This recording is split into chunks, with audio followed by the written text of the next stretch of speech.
ನೀವು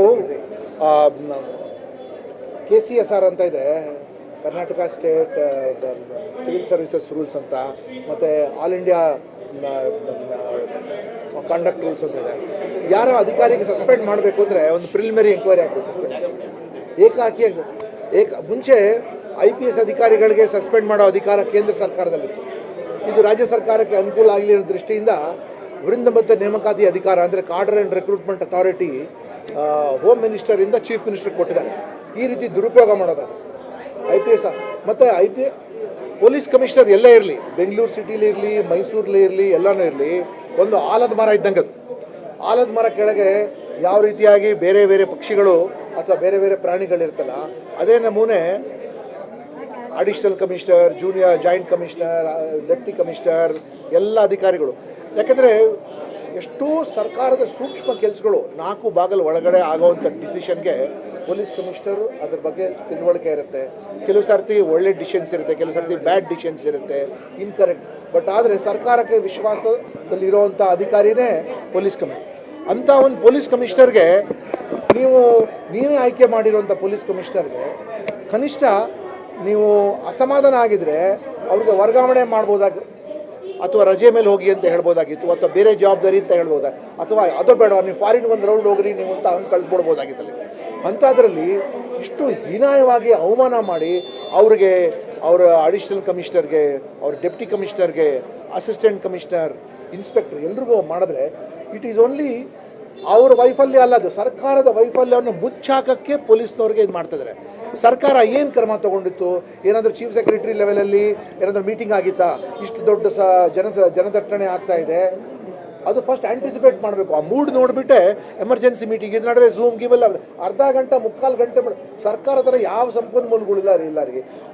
ಬೇಕಾಗಿದ್ದಾರೆ, ನಮಗೊಂದು 120 ಆ್ಯಂಬುಲೆನ್ಸ್ ಬೇಕು, ನಮಗೆ 5 ಕಿಲೋಮೀಟರ್ ಹಗ್ಗ ಬೇಕು, ನಮಗೆ CCTV ಕ್ಯಾಮ್ರಾ ಬೇಕು, ರಕ್ತದ ಬಾಟಲ್ ಇಷ್ಟು ಬೇಕು, ಹಾಸ್ಪಿಟ್ಲಲ್ಲಿ ಇಷ್ಟು ರೂಮ್ಸ್ ಬೇಕು, 1000 ಸ್ಟ್ರೆಚರ್ ಬೇಕು, ಪ್ರೈವೇಟ್ ಸೆಕ್ಯೂರಿಟಿ ಕರ್ಸ್ಬೇಕು, ವಾಟರ್ ಬೌಸರ್ ಬೇಕು, ನಮಗೆ ಏನೇನು ಎಕ್ವಿಪ್ಮೆಂಟ್ ಬೇಕಲ್ಲ ಕಾನೂನು ಸುವ್ಯವಸ್ಥೆ ಮಾಡೋಕ್ಕೆ. ಅವರು ಸರ್ಕಾರದಲ್ಲಿ ಎಲ್ಲ ಇತ್ತಲ್ಲ, ಯಾಕೆ ಮಾಡಿಲ್ಲ?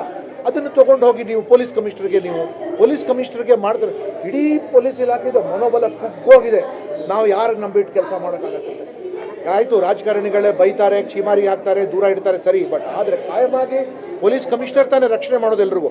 ಎಷ್ಟೋ ಸರ್ತಿ ನಾನು ಒಬ್ಬ DCP ಕೆಲಸ ಮಾಡಿದ್ದೀನಿ, ನಾವೆಲ್ಲ ತಪ್ಪು ಮಾಡಿರ್ತೀವಿ, ಪೊಲೀಸ್ ಕಮಿಷನರ್ ಸರ್ ತಪ್ಪಾಗಿದೆ, ಆಯ್ತು ಬಿಡಪ್ಪ ನಾನು ನೋಡ್ಕೋತೀನಿ, ಉತ್ತರ ಕೊಡ್ತೀನಿ ಅಂತ.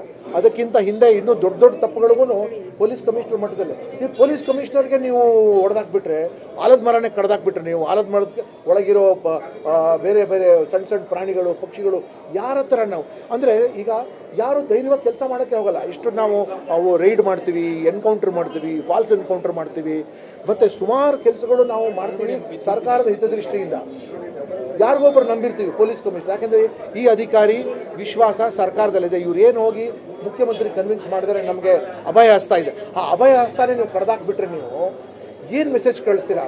ಇಂಥ ಎಷ್ಟೋ ಘಟನೆಗಳು ರಾಷ್ಟ್ರದಂತಾಗಿದೆ. ರಾಷ್ಟ್ರದಲ್ಲಿ ಎಷ್ಟೋ ಕಡೆ ಸ್ಟ್ಯಾಂಪೀಡ್ ಇತ್ಯಾದಿಗಳ ಯಾವ ಮುಖ್ಯಮಂತ್ರಿನೂ ಕೂಡ ತನ್ನ ಎಲ್ಲಕ್ಕಿಂತ ವಿಶ್ವಾಸದ ಅಧಿಕಾರಿಗೆ ಈ ರೀತಿ ಬಲಿ ಹಾಕಿ ತೆಗೆಯೋದಿಲ್ಲ. ಸೊ ಇದು ಕೇವಲ ದಯಾನಂದ್ ಅಂತ ಅಧಿಕಾರಿಯ ಕಗ್ಗೋಲೆ ಅಲ್ಲ, ಇದು ಸರ್ಕಾರ ಮಾಡಿರೋದು. ಈ ಪೊಲೀಸ್ ಕಮಿಷನರ್ ವ್ಯವಸ್ಥೆ ಇದಲ್ಲ, ಅದರದ್ದೇ ಕಗ್ಗೋಲೆ ಮಾಡಿಬಿಟ್ಟಿದ್ದಾರೆ. ಅಂದರೆ ಇಡೀ ಪೊಲೀಸ್ ವ್ಯವಸ್ಥೆ ಇದಲ್ಲ, ಅದು ಅಲ್ಲಾಡೋಗ್ಬಿಟ್ಟಿದೆ. ಯಾರು ನಂಬ್ತಾರೆ? ಯಾರೋ ಯಾವ ಅಧಿಕಾರಿಗಳ ಮೇಲೆ ನಂಬಕ್ಕೆ ಹೋಗಲ್ಲ. ಬಿಡಪ್ಪ ಅವ್ರಿಗೆ ಸಸ್ಪೆಂಡ್ ಮಾಡ್ದಾನೆ ನಮ್ಗೇನು ಬಿಡ್ತಾರಂತ. ಇದುವರೆಗೂ ಹೇಳ್ತಾ ಇದ್ದೀನಿ, ಎಷ್ಟು ಸರ್ತಿ ಹೇಳಿದ್ದೀನಿ, your chief minister, your deputy chief minister and home minister, ಈ 3 ಜನ ಬಿಟ್ಟರೆ ಯಾರು ಅಪರಾಧಿನೇ ಇಲ್ಲ. It is criminal negligence. Home minister ಇಷ್ಟು ದೊಡ್ಡ ಇಲಾಖೆ ನಡೆಸ್ತಾರೆ, ಅವ್ರಿಗೇನು ಇದು ಬೇಡವಾ? ಸೆನ್ಸ್ ಆಫ್ ಅಸೆಸ್ಮೆಂಟ್ ಬೇಡವಾ ಅವ್ರಿಗೆ? ಉಪಮುಖ್ಯಮಂತ್ರಿ ಅವ್ರಿಗೇನು ತರಾತುರಿನ? ಅವ್ರಿಗೆ ಅವರು ಪೊಲಿಟಿಕಲ್ ಇದಕ್ಕಾಗಿ ಅವರು ಏರ್ಪೋರ್ಟಲ್ಲಿ ಕಾಣಿಸ್ಕೊಳ್ತಾರೆ, ವಿಧಾನಸೌಧದಲ್ಲಿ ಇರ್ತಾರೆ, ಇಲ್ಲಿ ಸ್ಟೇಡಿಯಮಲ್ಲಿ ಇರ್ತಾರೆ, ಎಲ್ಲ ಕಡೆ ಕಪ್ಪಗೆ ಮುತ್ತು ಕೊಡ್ತಾ ಇದ್ದಾರೆ. ಅಲ್ಲಿಗೆ ಏನು ಇವ್ರು ಗೆದ್ಕೊಂಬಂದಿರೋ, ಏನು ಇವ್ರು ಆಟ ಮಾಡ್ಕೊಂಬಂದಿರೋ? After all it is only ಕ್ಲಬ್ದು. ರಾಜ್ಯದ ಪದಕನೂ ಅಲ್ಲ, ದೇಶದ ಪದಕನೂ ಅಲ್ಲ. ಸೊ ಇಷ್ಟು ಥರ ಮತ್ತು ಮುಖ್ಯಮಂತ್ರಿಗೆ ಇದೆಲ್ಲ ಗೊತ್ತಿದ್ರು ಸಹ ಸಹಿಸ್ಕೊಂಡಿದ್ದಾರಲ್ಲ. ಯಾಕೆ ಸಹಿಸ್ಕೊಂಡಿದ್ದಾರೆ? ಈಸ್ ದ ಒನ್ ಎಲ್ಲ ಒಂದು ಘಟನೆ ಆದರೆ buck stops with the chief minister finished, ಬೇರೆ ಇನ್ಯಾರಿಗೂ ಅಲ್ಲ. ಈ ಉಳಿದವರೆಲ್ಲ ಕೆಳ ಹಂತದಲ್ಲಿ ಇರೋರು ಅಲ್ಲ. ಅವ್ರ ಮನೆಯವರೆಲ್ಲ ಎಲ್ಲ ಮಂತ್ರಿಗಳ ಕುಟುಂಬದವರು, ಮಕ್ಕಳು, ಮೊಮ್ಮಕ್ಕಳು, ಅಳಿಯಂದ್ರು, ಅವ್ರದೇ ಕಾಟ ಅಲ್ಲಿ. ಸರ್, ಈಗ ಟೆಕ್ನಿಕಲಿ ಈ ಸಿಎಂ, ಡೆಪ್ಯೂಟಿ ಸಿಎಂ ಮತ್ತೆ ಗೃಹ ಸಚಿವರು ತಪ್ಪು ಯಾವ ರೀತಿಯಾಗಿ ಹೇಳ್ಬೋದು? ಈ ಒಂದು deputy CM vicarious responsibility, over all responsibility ಅವ್ರದ್ದು. Deputy CM for completely hijacking the festival without any reason. Home minister for complete negligence of his sovereign duties. ಅವ್ರದ್ದು ಸಾವರಿನ್ ಡ್ಯೂಟಿ ಅಂದರೆ ಅವ್ರು ಬಿಟ್ಟು ಯಾರು ಕೆಲಸ ಮಾಡೋಕ್ಕಾಗದೆ, ಔಟ್ಸೋರ್ಸ್ ಮಾಡೋದಕ್ಕೆ ಆಗದೆ ಇರೋದಕ್ಕೆ ಅವರು ಕಂಪ್ಲೀಟ್ ಅವ್ರು ಯಾವ ಕರ್ತವ್ಯ ನಿರ್ವಹಿಸಲೇ ಇಲ್ಲ ಹೋಮ್ ಮಿನಿಸ್ಟರ್. ನೋಡ್ರಿ, ಇಂಟೆಲಿಜೆನ್ಸ್ ಎಲ್ಲ ಸಿಎಂ ಕೈ ಕೆಳಗಿರೋದು. ಇವ್ರಿಗೆ ಜನ ತಾನೇ ಆಯ್ಕೆ ಕೂಡಿಸಿರೋದು, ಜನ ತಾನೇ ಹುಡುಗಿ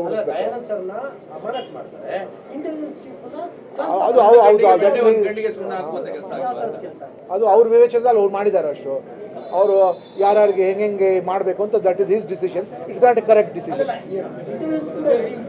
ಎಷ್ಟು ಜನ ಹಂಗೆ ನೋಡೋದು ಏಜೆಂಟ್ ಸಸ್ಪೆಂಡ್ ಮಾಡ್ತಾ ಹೋಗ್ತಾರೆ. DGPಗೆ ಸಸ್ಪೆಂಡ್ ಮಾಡಬೇಕು, DGPಗೆ ಸಸ್ಪೆಂಡ್ ಮಾಡೋಕ್ಕಾಗತ್ತೆ. ಅಂದರೆ ಒಂದು ಸರ್ತಿ ನೀವು ತಪ್ಪು ಮಾಡಿದಂತರ ಇನ್ನೂ ಜಾಸ್ತಿ ತಪ್ಪು ಮಾಡಿ ಅಂತ ಹೇಳ್ತಾ ಇದ್ದೀರಾ ನೀವು. ಅವ್ರಿಗೆ ಸಸ್ಪೆಂಡ್, ಅವ್ರಿಗೆ ಯಾಕೆ ಮಾಡಿಲ್ಲ, ಇವ್ರಿಗೆ ಯಾಕೆ ಮಾಡಿದ ಸಸ್ಪೆಂಡ್ ಹೇಳಿದೆ ನಾನು.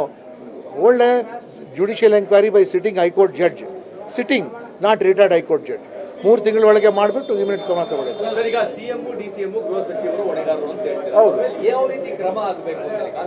ಏನು ಕ್ರಮ ಆಗಬೇಕು? They should step down. ಹಂಗನ್ ನೋಡ್ರಿ, ಇದೇ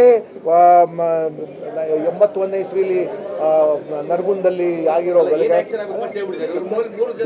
ಅವ್ರ high command should change them. That's all. 3 ಜನ should, all these 3 people should leave. They should get out. ಕಾನೂನಾತ್ಮಕವಾಗಿ ಅವ್ರ ಮೇಲೆ FIR ಕೂಡ ಆಗಿದೆ. ಬಟ್ ಯಾರು ತನಿಖೆ ಮಾಡ್ತಾರೆ? ಮುಖ್ಯಮಂತ್ರಿಗಳು, ಯಾರೊಬ್ರು ವಕೀಲರು, ಒಬ್ಬರ ಶರ್ಮಾ ಅಂತ ವಕೀಲ್ ಮಾಡಿದಾರಂತ ಅಲ್ಲಿಗೆ. ತನಿಖೆ ನೋಡೋಣ. ಯಾವ ತನಿಖಾಧಿಕಾರಿನೂ ಇವ್ರ ಕೈ ಕೆಳಗೆ ಇರೋದಲ್ವಾ? ಅದೆಲ್ಲ ಕಾರಣ ಅಲ್ಲ. ನೋಡಿ, ಬೆಂಗಳೂರು ಮಹಾನಗರ ಏನು ಹಳ್ಳಿ ಅಲ್ಲ, ಪಟ್ಟಣ ಅಲ್ಲ. ಇದು ಅಂತಾರಾಷ್ಟ್ರೀಯ ಮಹಾನಗರ. ಇದು ಇಡೀ ಪ್ರಪಂಚ ನೋಡ್ತಾ ಇದೆ ಬೆಂಗಳೂರು ಸಿಟಿಲಿ ಏನಾಗ್ತಾ ಇದೆ. ಬೆಂಗಳೂರು ಸಿಟಿಲಿ ನೀವು ಒಳ್ಳೆ ಆಫ್ರಿಕಾದಲ್ಲಿ ಶವಗಳು ತಗೊತ್ಕೊಂಡು ಹೋದಂಗೆ ನೀವು ಎತ್ಕೊಂಡು ಹೋದ್ರೆ ನೀವು ಅಲ್ಲಿಗೆ ಅಂತಾರಾಷ್ಟ್ರೀಯ ಮಟ್ಟದ ನಮ್ಗೆ ಏನು ಮರ್ಯಾದೆ ಬರ್ತದೆ. ಆಗ he was a very strong chief minister. I have seen him very closely. ಈಗ is very weak ಮತ್ತೆ ಕವರ್ಡ್ಲಿ, ಹೇಡಿತನ, ಹೆಲ್ಪ್ಲೆಸ್, ಅಸಹಾಯವಾಗಿದ್ದಾರೆ, ಮತ್ತೆ ಮಾತು ಕೇಳಲೇಬೇಕು. So that is a separate chapter for ಅವ್ರಿಗೆ ಸಾಕಾಗಿದೆ ಅನ್ಸುತ್ತೆ. ಸದ್ಯ ಅವ್ರು ಬಿಟ್ಟರೆ ಸಾಕು ಅಂತ.